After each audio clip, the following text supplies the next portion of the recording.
Transition Radio TV brought to you by thebreastformstore.com. They have everything you could possibly need for your transgender or cross-dressing needs. Visit their website at www.breastformstore.com and tell them Transition Radio sent you.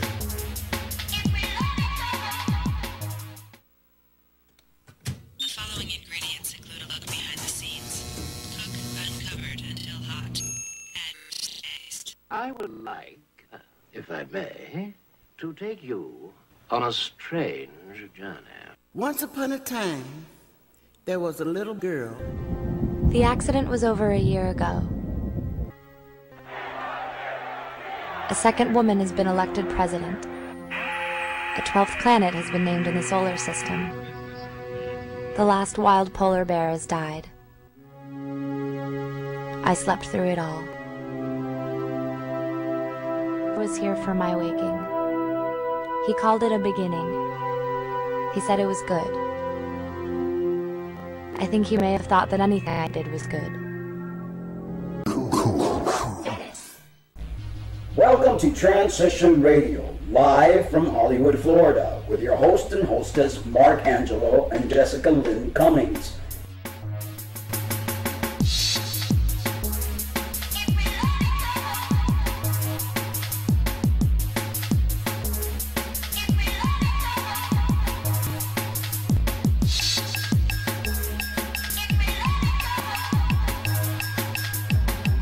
Show for trans folks, by trans folks, here to let your voice be heard.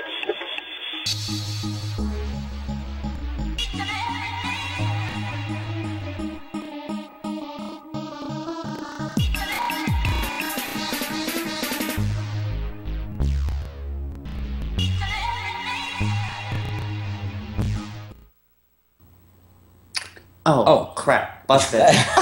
Hey guys, thank you for tuning in. Another edition of Transition Radio TV. We're very glad you're all able to join us on this Sunday. Absolutely. We want to thank the chatters in the chat room. Soon we'll be able to take in calls. So as our show producer Joe upgrades his techno stuff, and things will get much, much better. Well, today we have a very special guest.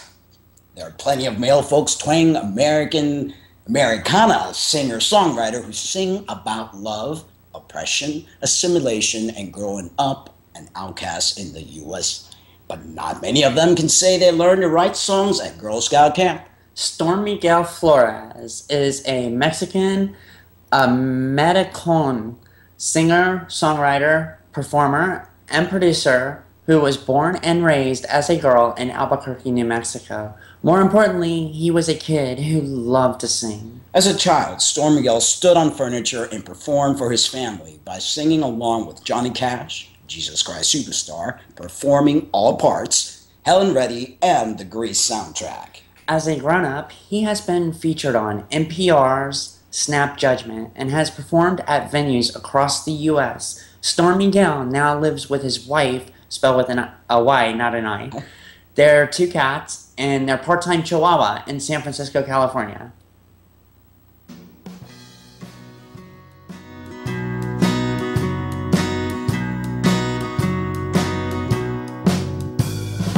Feeling fine, Manhattan. Ready to make my mark. I'm where it's all happening. This is where I start to dream big, know it, to stand tall and show it. My night may have started down in the low, but I've been to Manhattan, so well, I'm flying high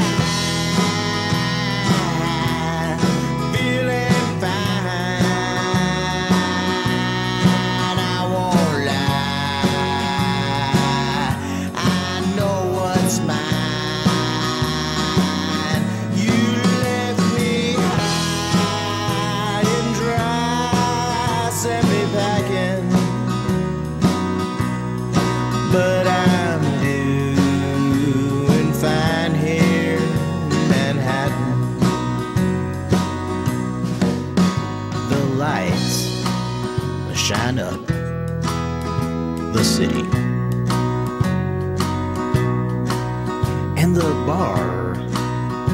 bartender is pretty. Now I'm sure he's seen the likes of me before, but he smiles and he listens and he pours. But I drink deep to forget you, and I curse the day that I met you. You may have left me out in the cold, but I've been to Manhattan, so well, I'm flying high, feeling fine. I won't lie, I know what's mine. You left me high and dry, sent me back in, but I'm doing fine here in Manhattan. But I'm flying high, feeling fine, and I won't lie, I know what's mine. You left me high and dry, sent me packing, but I'm doing fine here in Manhattan. One more time, I'm flying high, feeling fine. I won't lie, I know what's mine. You left me high and dry, sent me back in, but I'm doing fine here in Manhattan. Yes, I'm doing fine here in Manhattan.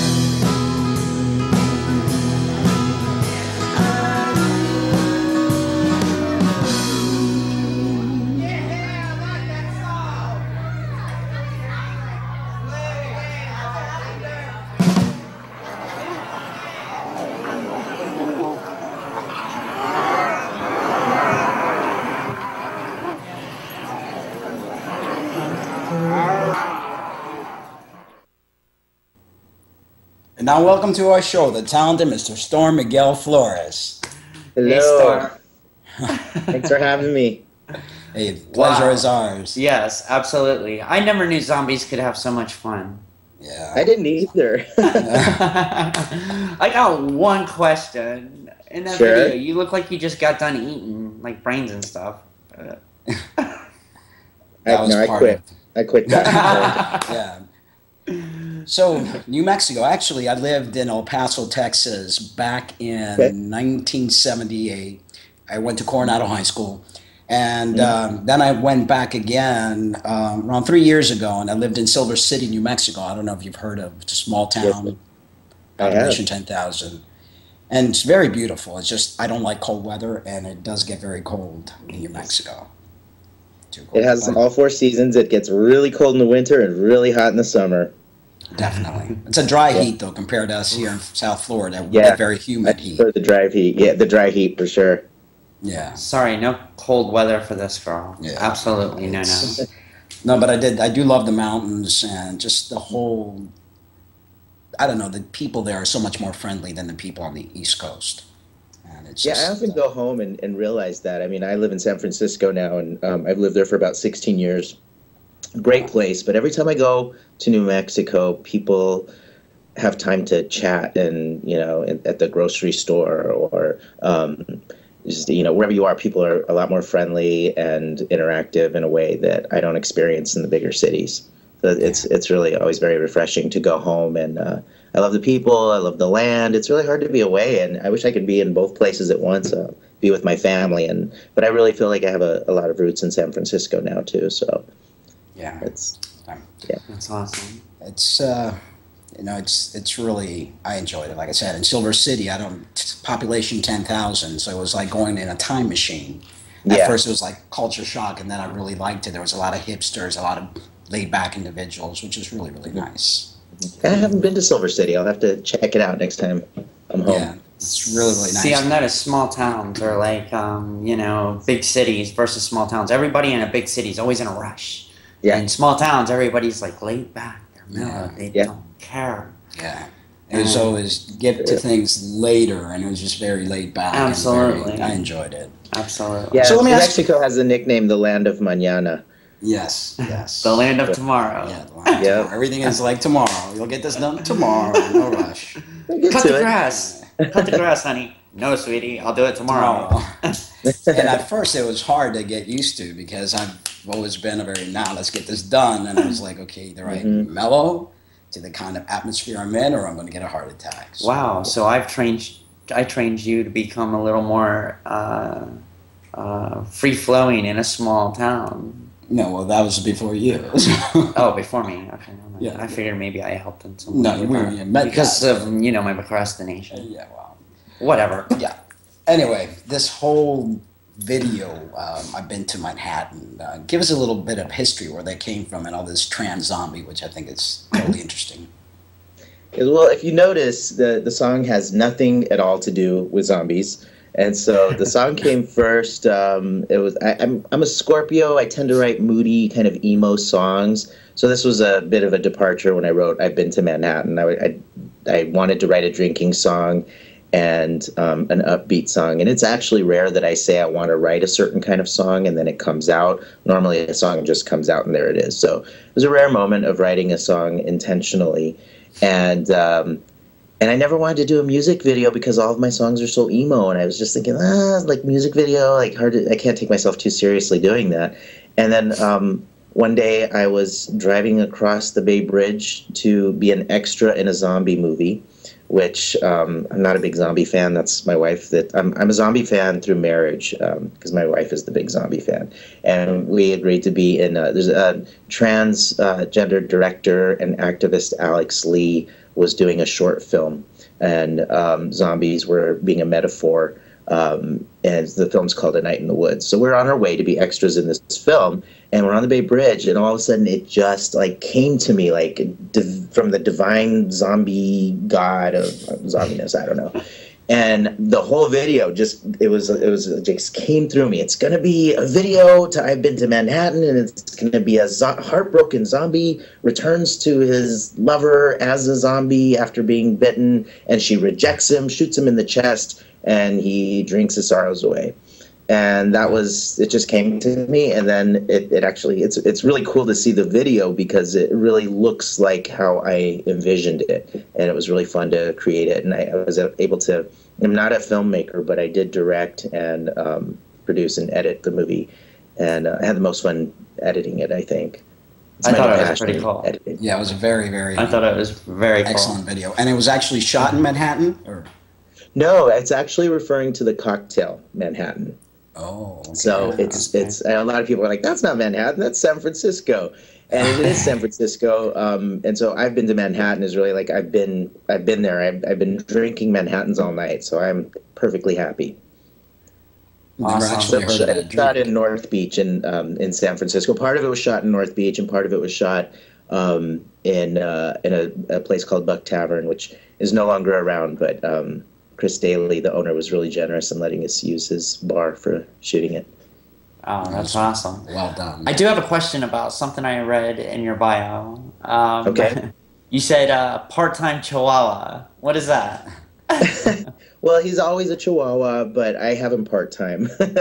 My old roommate and dear friend, we're family. We got a Chihuahua together when we were roommates. And we knew that the day would come when we would end up moving out and doing other things. And so we share custody of him. He keeps him most of the time, and so I have him like maybe a weekend out of the month or whenever he goes out of town. Oh, that's And his so name's cool. Fancy Chuco. He's Fancy Chuco the Chihuahua. Awesome. And why the Y in wife? I was gonna ask that. You took the words out of my mouth. It's a little play on words.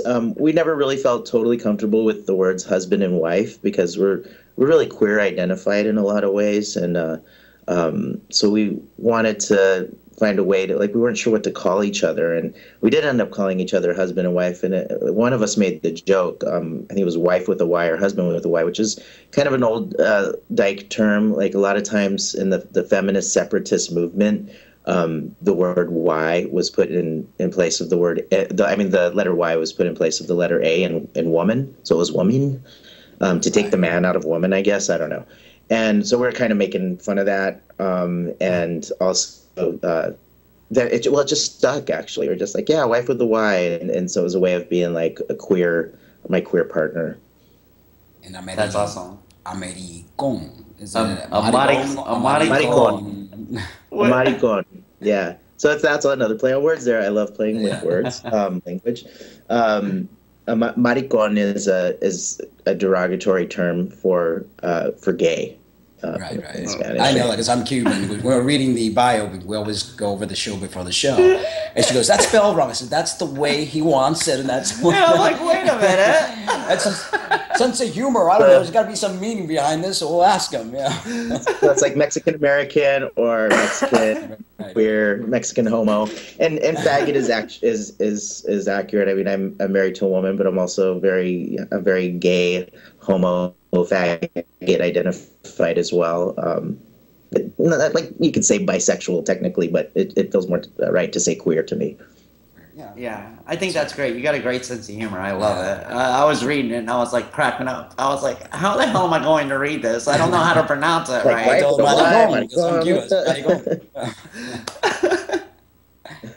So, let me ask you a question.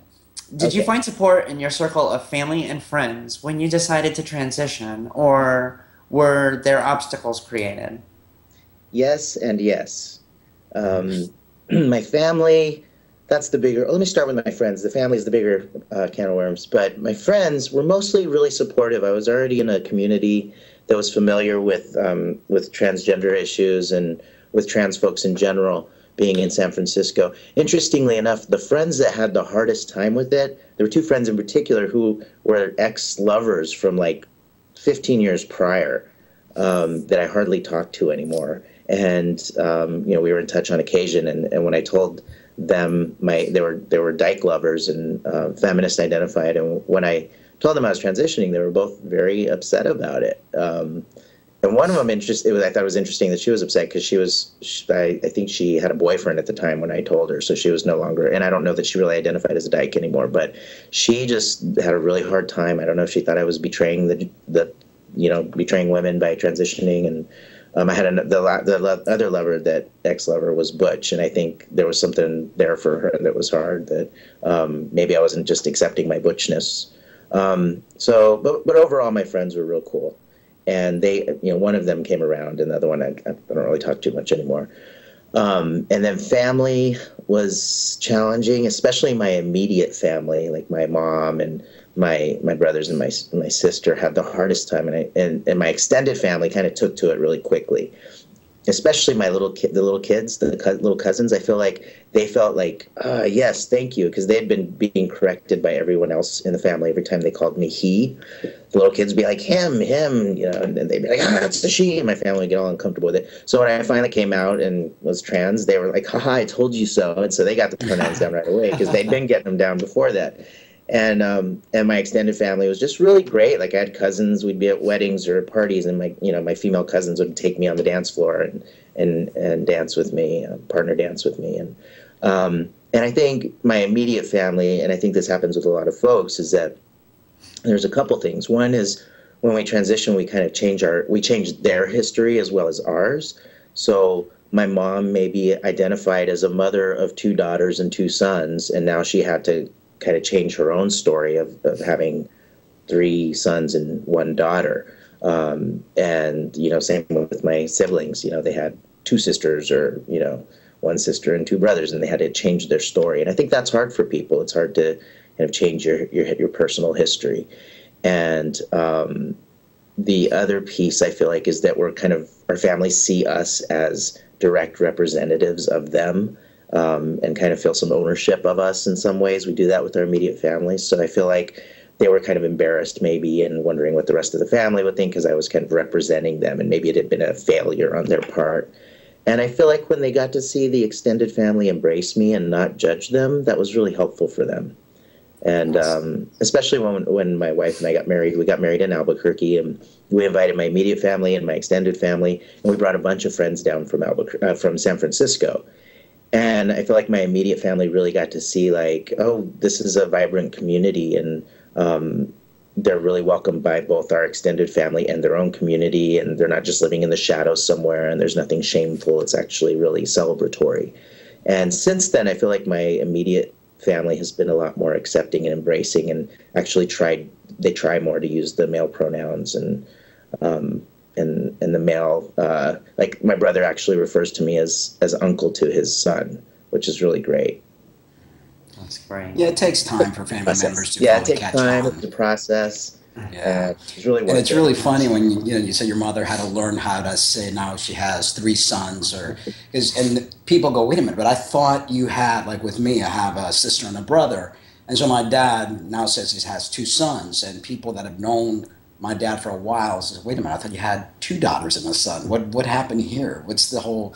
So people get totally confused, and they're like, but I thought you had a daughter at one point. It's funny, and also mentioning about the LGBT community, LGBTQ community, how QARSTV, how a group that has been discriminated for so many years, how they can discriminate against us, and it really, I don't understand that whole concept of it. Yeah, okay, so we became the traitor. My sister's gay, and she had a hard time with me doing this because now I became the enemy. But she's okay with it now. It just took her a little while, But it's crazy. Because I think now, because of the more education out there, a lot of people in the LGBT, they're becoming more sensitive to the fact that, wow, we got a lot in common. Yeah. We go through a lot of the same things, not quite so much drastic as we do, but we go through the same emotions, same family issues, same problems with coming out, same, there's a lot. It's a brother and sisterhood. Yeah. Mm-hmm. What happened, Joe? Joe? I think a lot of times we're operating from scarcity. I mean, I think it happens in oppressed communities where have a lot of pressure being pushed down on us, and we want to be able to relate to each other, but there becomes a lot of scarcity trying to just survive. And so when we feel other people separate from us, those kind of fears come up. I really think it's fear-based and scarcity-based, and I try to have compassion for it because I know I've probably responded in similar ways to different things, but yeah. I think that's definitely a reaction to oppression. Yeah, absolutely. We got somebody in the chat room that said, "Love you, cousin," from Johnny. Hey, Johnny, I love you too, cousin. Glad you're watching. I haven't seen my cousin in like 20 years or something. We've recently reconnected on Facebook. Really? That's awesome. Hey, Facebook is an awesome tool. Yes, I love it. Anything you want out there. I mean, I basically, Facebook made it so much easier for me to come out. Oh my God. Yeah. It's like, I had the page up with me as me, and everybody started seeing it. And it was have time to deal with their own reactions, and we don't have to deal with them right away, right? Exactly. Absolutely. It's like, here you go, have this, and then you go have it, and then we'll have a conversation. Exactly. Oh my God, dude, I heard about you. No, it's not dude anymore. Yeah. Well, tell us what you did to pursue your dreams and getting where you are today. Okay, well, so many dreams. I feel like as a musician, I mean, I've been singing my whole entire life. I've been playing music since I was a teenager. I was playing in bars when I was in high school, in queer bars. I had people lying to get me into bars so I could perform. They're basically sneaking me into the gay bars so I could be playing music as a young dyke with a mullet in the 80s. And so that was the beginning of it. And eventually I was playing with a band, and I really identified with my music. Like, I really thought I was my music in a way. Like, that was kind of like the thing I repeated a lot was, this is all I know, this is who I am, this is what I am. And I feel like a lot of musicians have that, or a lot of artists have that. And for me, at some point, I realized that was actually very limiting, and it was important to kind of pull away from that, because with that became a desperation and a lot of stress put onto my music and my creativity that wasn't helping it. So at some point I realized, like, I needed to not identify as my music anymore. And I took a little break from performing, and this was in my late 20s. And the intention was to take a break until I really could understand that I was more than that, and there was more to me than that. And I feel like that did happen. Something internally shifted, and I was able to approach music from a much different place, from a place of joy and abundance rather than scarcity and feeling like, oh my God, I got to make it or I'm nothing. And I feel like that's the success story for me of my music, is that I became less attached to my self-worth being attached to my music and how people responded to my music, and more in alignment with just, I do this because I enjoy it and I love it and I want to connect with people rather than try to win people over. And so that, to me, that's kind of the story of how I got where I am with my music and my art. It's hard as an artist not to connect with your music or to identify, because you're putting yourself out there. As a musician myself, you put yourself out there, and when you're not getting the response that you want, it kind of hurts our feelings. And one has to realize that not everyone's going to connect, or not everyone's going to appreciate our creativity. And we have to do it because of the love of it, not because we're trying to make it up in big corporate music world or anything like that. It's just, if it touches one person, then that's perfect. Exactly. And that's the person I play to. It used to be that my personal goal would be to win over the people that weren't paying attention in a show. And when I went through that exercise that I talked about after that, I realized, like, oh, actually, I need to be playing to the people that are really paying attention to me. They're the folks that are giving me love. That's who I'm going to give love to. And we're going to have a moment. And no one else needs to exist. And that really changed everything, because I realized, like, oh, I'm not giving the folks that are paying attention due respect when I'm being hooked by the other people that aren't paying attention. And so that's changed everything. If there's only one person in the room paying attention, that's who I'm going to connect with, and it's going to be a wonderful thing. And that really has changed. It really has helped me relax and enjoy what I'm doing and have that energetic moment happen with that person. Yeah, definitely. And it's about having fun, and really enjoying what you're doing, and that's about it. Well, here's another music video that we have called Clock Tower, one of your songs.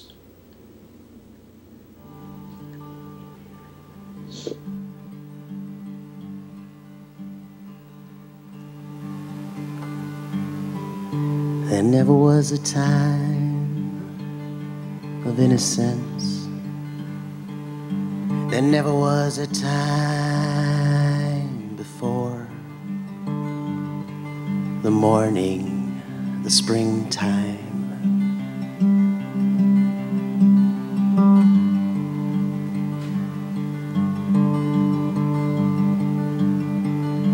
There never was a time of hopelessness. If ever was a time we cared, a miracle, a man, a puzzle, a dare.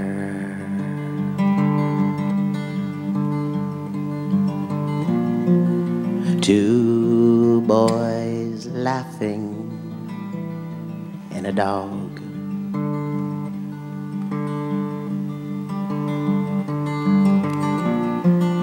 Two half looking for God,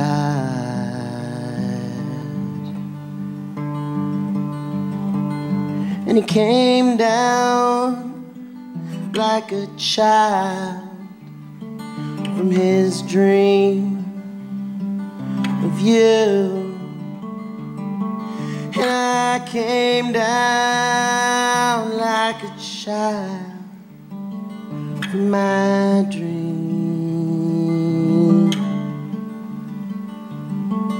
And you came down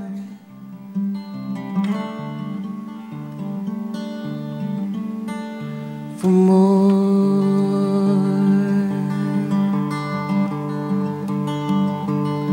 I look at you so strange and rare.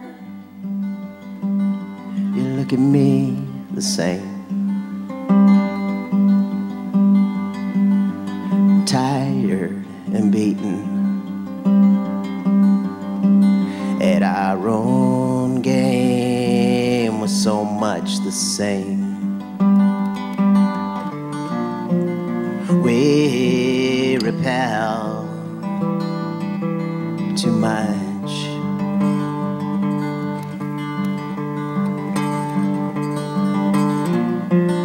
To pose longing to touch. But then there came that time of hopelessness. That simple moment had arrived. You held my hand and said, don't worry, we tried.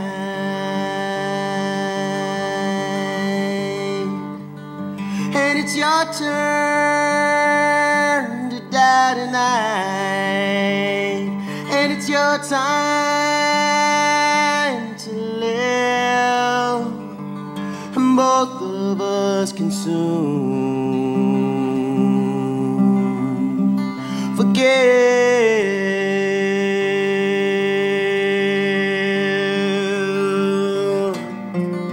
Easier said than done.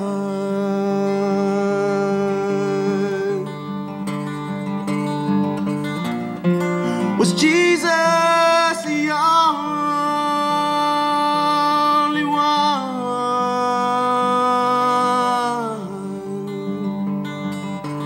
And he came down like a child from his dream of you. And I came down like a child from my dream. And you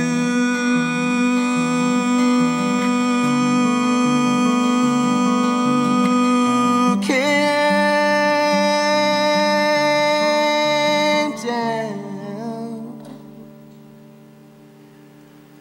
for more.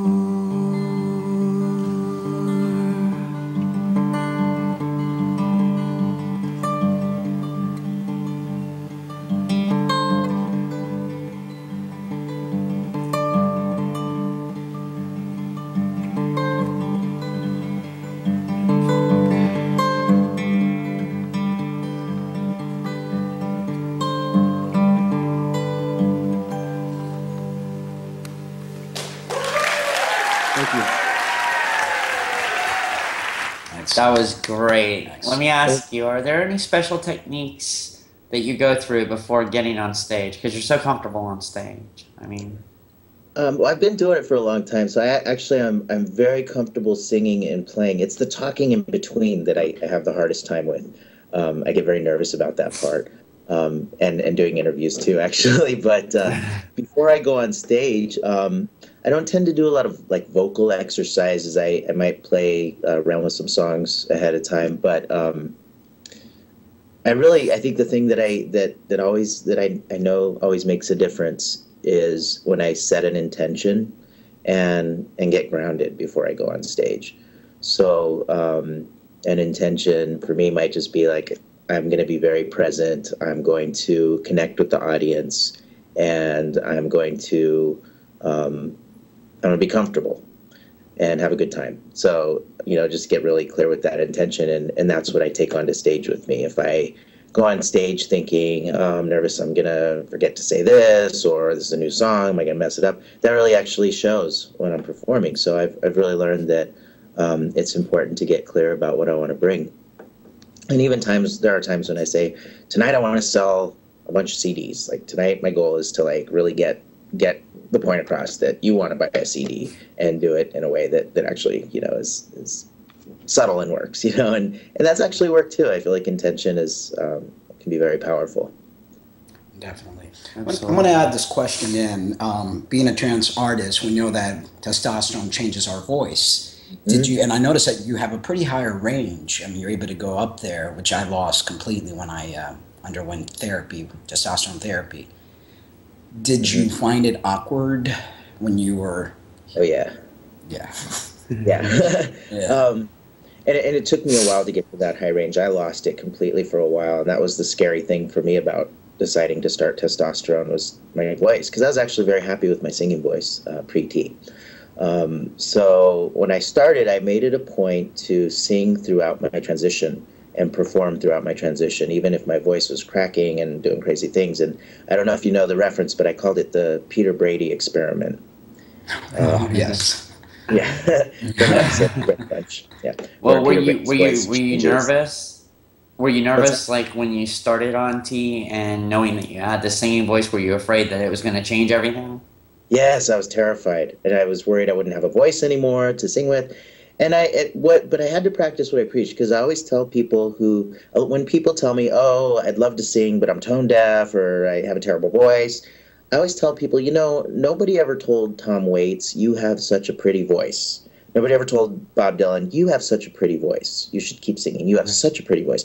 They sing because they're passionate about it.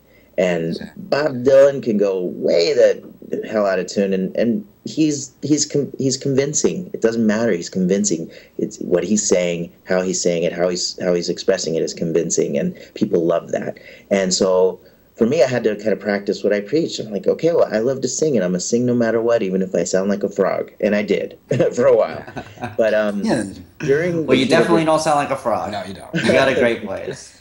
And it's true. It's the passion. You go out there. It's something we feel in our hearts, and we go out there and share with people, whether we sound terrific or not. It's our own voice. And that's when I recorded my CD, the guy that was mastering and doing all the stuff and recording it says, you've got your own voice. You don't need to sound like someone else, and people are going to look for you because of your style, your voice, that raspiness. Because I used to say, God, when I was, female, I used to have this beautiful Barbara Streisand type of voice, and now, God forbid, I can't even. Yeah, but then if you try to sing in somebody else's style, you're only a fancy karaoke singer. Yeah, that is true. So it's all about heart, and it's rough to lose our voice. But I know a lot of trans guys that are in the process of transitioning who are singers, because I notice a lot of us are very talented. I think 99.9% of trans individuals either play an instrument, they sing, they do something. I know they worry about that when they're getting ready to transition and start on hormonal therapy, are they going to lose their voice? Yeah. So I didn't have to worry about that because I couldn't sing anyway. I sound like alfalfa, so. But it's good to hear individuals like yourself, give them that hope that yes, your voice changes a little bit, but as long as you have it in your heart, you're going to continue to sing. Absolutely. And I got a lot of support from the audience. During that time, I just made it a point to get on stage and be like, this is what's up. I'm doing this crazy experiment. I'm on testosterone. I'm a teenage boy. My voice is probably going to crack. Let's see what happens, And sure enough, there'd be moments in the song where I'd be like, am I going to hit it? Am I going to hit it? Am I going to hit it? Oh, no, I didn't quite hit that note. And everybody kind of laughed with me in the audience, and it was a very supportive environment. So I made sure to set it up that way because it was important for me to take care of myself during that time. Definitely. Absolutely. So what are your thoughts regarding the future of trans artists, seeing that there's so many of us just popping out? That's a good question. I enjoyed thinking about that question. I don't really feel like we're going to slip into the mainstream in a way that's fully slip into the mainstream anytime soon. I mean, I think about queer artists. I think about that hasn't even happened for a lot of queer artists, LGBT artists, and And I'm actually kind of okay with that. Like, I feel like I like the idea of us celebrating each other. What I'd like to see are more trans music festivals in the near future, and more opportunities for us to be celebrated by each other and by other people, because of of who we are and what we've been through and our particular talents because of that. So I feel, and I do feel like when I look at how things evolve, I feel like there will be probably more trans-specific type music events and music festivals, and that through that more people will have more opportunities to be heard by the mainstream and welcomed by the mainstream. But I do feel like it will be a while before we are like integrated. And personally, I don't want to integrate, but I know a lot of people do, and I want that to be available for them when they do. Yeah, definitely. Yeah, exactly. And one of the reasons we created Transition Radio and Transition Radio TV was that, so we will be able to help showcase trans talent. And it's amazing how many talented trans individuals there are out there. Absolutely. And this is an amazing venue for it. I'm glad you're doing it. Thank you. We enjoy it. We look forward to it every week. Let me ask you, how was your transition? And is there anything you would change about it? Would I change anything? You know, the thing I would change probably is, for some reason, when I started testosterone, I kind of abandoned all of my personal practices, like my spiritual practices and my meditating and the daily groundings I would do.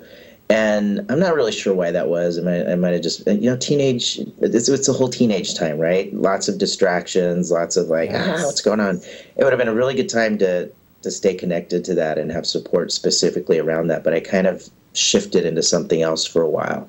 And it made it really hard to come back to. And I feel like one of the reasons was I used to do a lot of work from my womb. I used to actually be able to ground and get really connected to earth by, just imagining and energetically really experiencing dropping a cord into the earth from my womb. Once I started testosterone, I stopped having as much connection to my womb. I mean, things start to shut down and change, and on a physical level, and I feel like that really changes the energetics. And I feel like by the time I had been on T for like a year, I was completely unfamiliar with my energetic body and how to use it. And I've never quite figured that out. And I wish I would have been more adamant, more on top of it, so that I would have been with myself through that transition in that period. And I feel like that's the one thing I regret.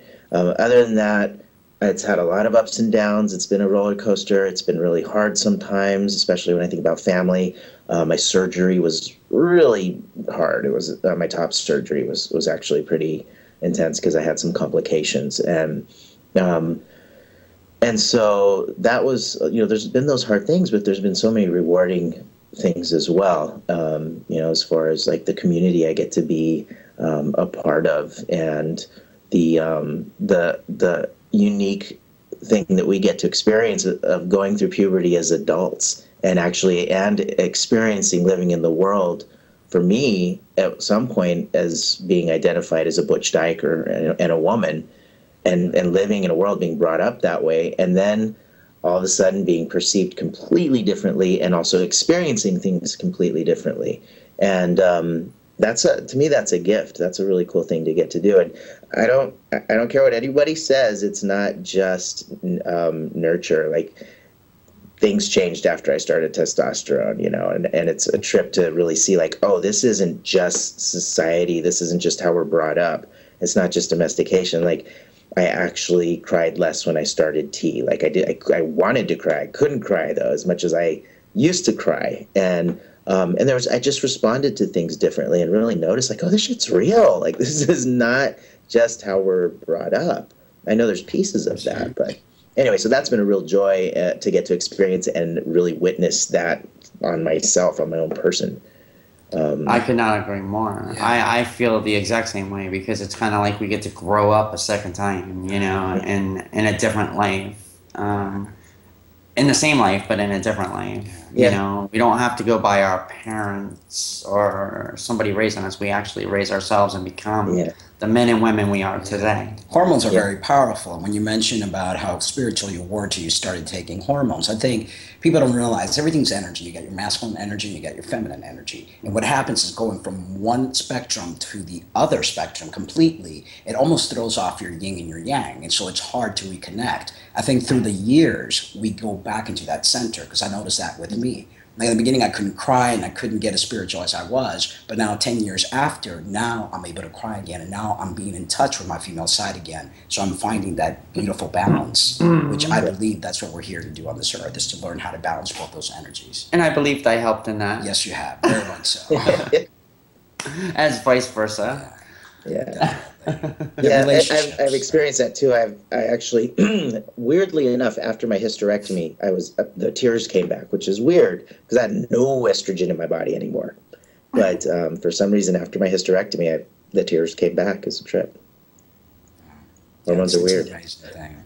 It really is. Absolutely, it is. So what do you love to do besides music? What do I love to do besides music? I love to, lately I've been doing this daily tarot drawing, and I write about it on Facebook and on a blog that I have on badflower.com, which is badflower.com is my new, well, it's kind of new, but it's something I'm trying to build. It's a production company where I support other artists to help create their dreams, their creative dreams. And their creative projects. So that's part of that is through giving tarot readings to help people get clear and focused on what it is they're doing and where they want to go with a particular project. And the other piece is around supporting folks in their crowdsourced fundraising campaigns and giving people kind of just advice on how to do that. And if they're interested in having me shoot their video and edit it and help them set up their like Indiegogo or Kickstarter campaign. And it's fairly new, and I've been doing a lot of just helping friends out and doing like a lot of pro bono work, but it's something I'd like to be able to do on a professional level. I really enjoy editing videos. That's a new passion of mine, and that's one of the places I see myself going professionally once I learn more. What else do I love? I love spending time with my wife with a Y, and with my friends and my family, and I love looking at sloths on the internet a lot. And those are some of the things I really love. Well, that's good. So, you can actually produce and direct as the gender turns. Yes, that's right. The soap opera for trans. The soap opera for trans people. Yeah. And others that want to enjoy it. Yeah. Well, here's another one of your tunes. So let's check it out. Okay. So this is a song I wrote pre-testosterone, so I never know what key to do it in. Sorry. Two different keys. This is a song, it's called 40 Days and 40 Minutes. I wrote this, I did for Lent. My family makes fun of me for this like every year for Lent. I did silence for Lent one time. In my woo-woo days, because I'm not woo-woo anymore, of course. It was cool. It was a very, very profound experience. Person I was with at the time, and I almost broke up, but it was, we worked it out. I don't know what you're saying. You don't even know what I'm saying. Shauna doesn't even know what I'm saying. It's a Catholic thing. So anyway, this song is called 40 Days and 40 Nights.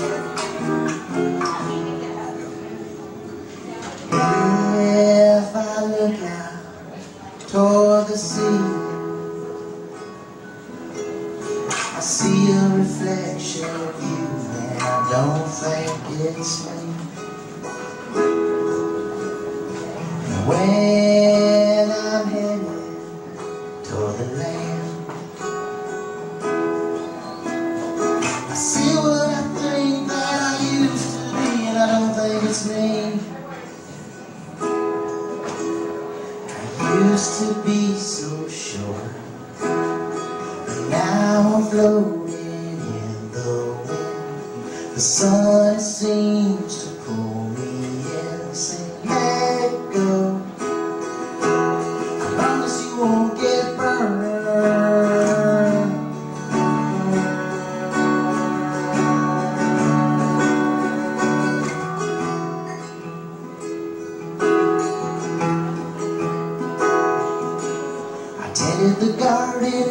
with the man, and I saw pass myself with the man.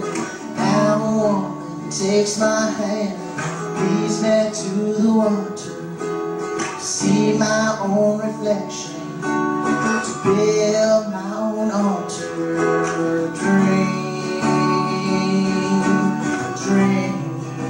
Dream, it's not dreaming me.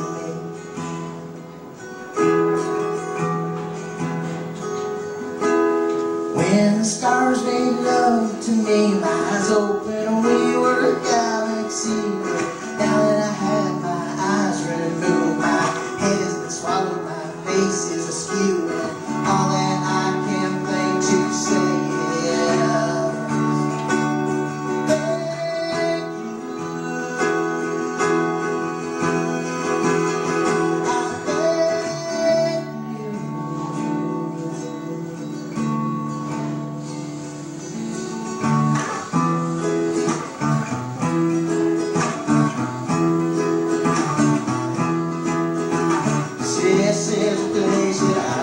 is so often, yeah, this is a place I've seen many times.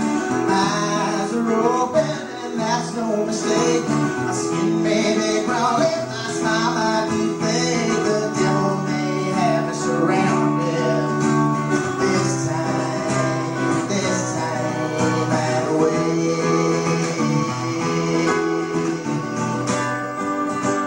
And I'm coming home.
Thank you all so much.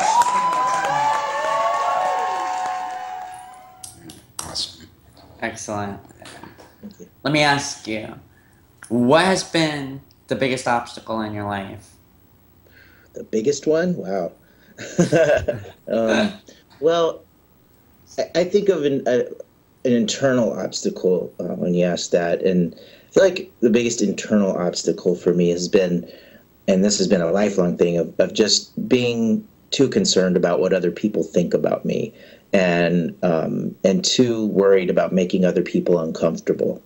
And that was really hard pre-transition because I knew that people, I didn't know how people perceive me at any given time, and walking into like public bathrooms, I was less afraid for my safety, and more afraid of making other people feel unsafe. Like I just didn't want to take up space in the world in that way.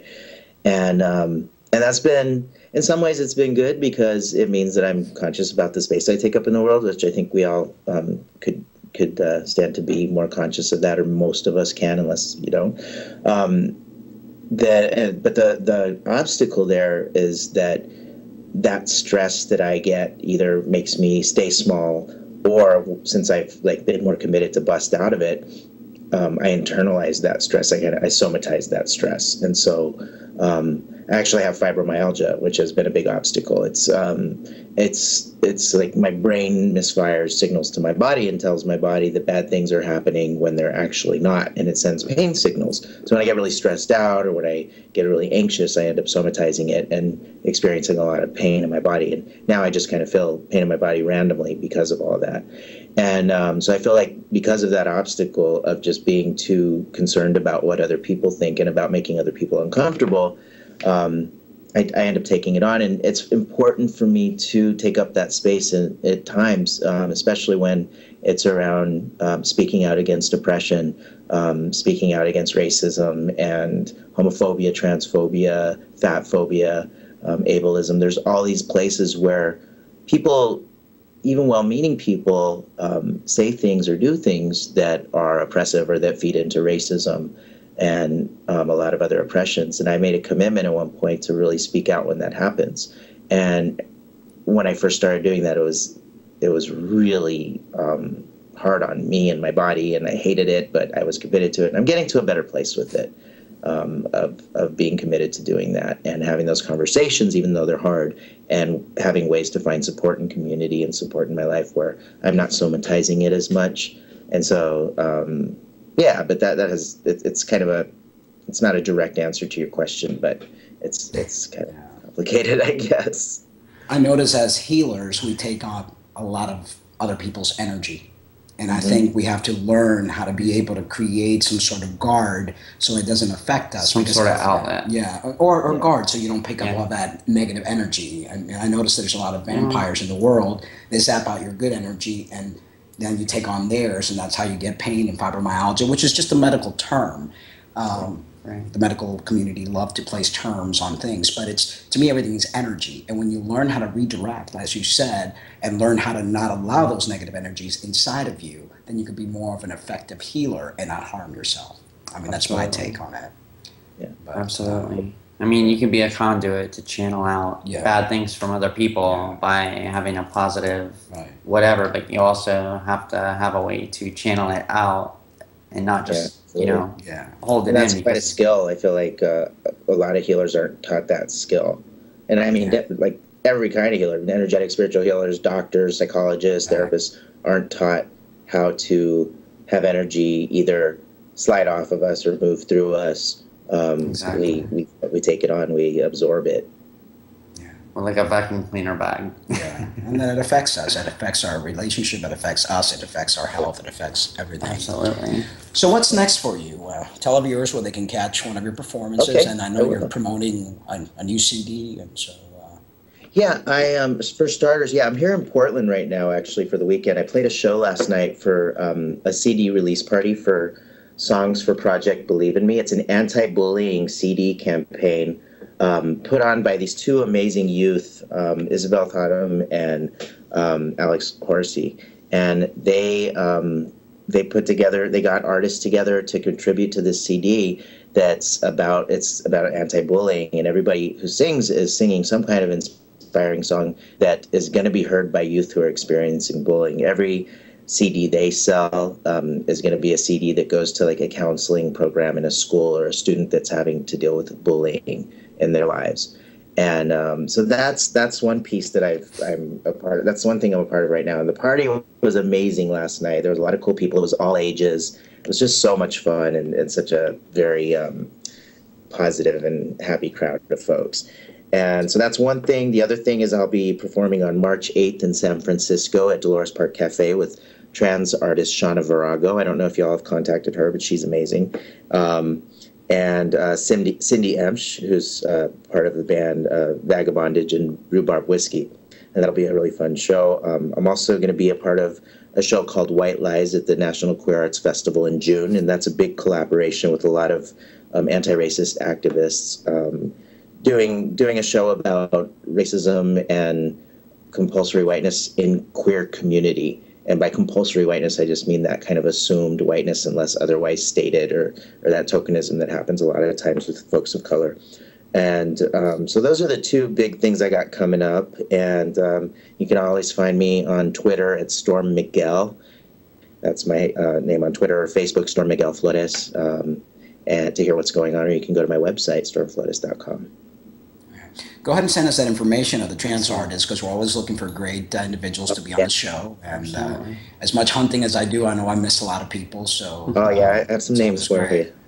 Some great artists. So go ahead and send me her stuff, and I'll definitely get in contact with her. Well, I want to thank you so much for being part of the show. Yes. Great interview. Thank you all so much. This was a blast. Yes, we enjoy it very much. We want to enjoyed thank it the as well. chatters, although they were very quiet. They usually get chatters asking questions and things like that, but hey. Well, sometimes people get hypnotized by Yeah, hypnotized. the shows. They watch and then they don't get involved. But, And it's like, oh wait, chat room. Yeah, chat room. And then at the end, everybody If there was wants to something you start. wanted to chat, you can tweet me later. And we'll There talk. you go. There you Exactly. go. So, again, thank you very much, everyone, for tuning Yes. Thank you, All right, everyone. thank you, Mark, Jessica. in. Thank you so much. Thank you, Storm. If you want to hang out for the end, for the the post-show. post-show, so we're just Yeah. going to say our little bye-byes. So- Hang out for the post-show. There's a pre-show, show, and then Yeah. post-show, so don't say goodbye yet. Yeah, don't hang up yet. Yeah. Please hold. Please hold. So anyway, thank you everybody for tuning in. Absolutely. Next week we have Isis King. That's right, you heard correctly. Isis Yes. King, American Top. What was it again? America's Top Model. She's known internationally. Great individual, and you definitely don't want to miss that show. Absolutely. You want to say we love you? But Remember to always love yourselves too. And ending the show with one of my originals called "We Are the Children." We were the children. I never remember the name of my songs. There's so many. And of you them. write 'em. And I write them, but there's so You many know- of them. I can't remember them. Well, I have 115 songs. And I am the blonde one. Well, Go figure. I mean, yeah. Exactly. Let's go back years from now, when man and beast and earth knew how to live in harmony somehow. They managed to resolve their doubts. They had some differences, no doubt. Perfection it was not about. Integrity and self-respect. The need to love and grow somehow. We were children, the children that burn every day, and we played to her music, her sweet music, Mother Nature. I remember those days somehow.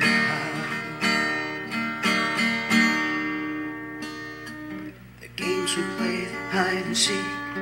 We learn to find the foods you eat.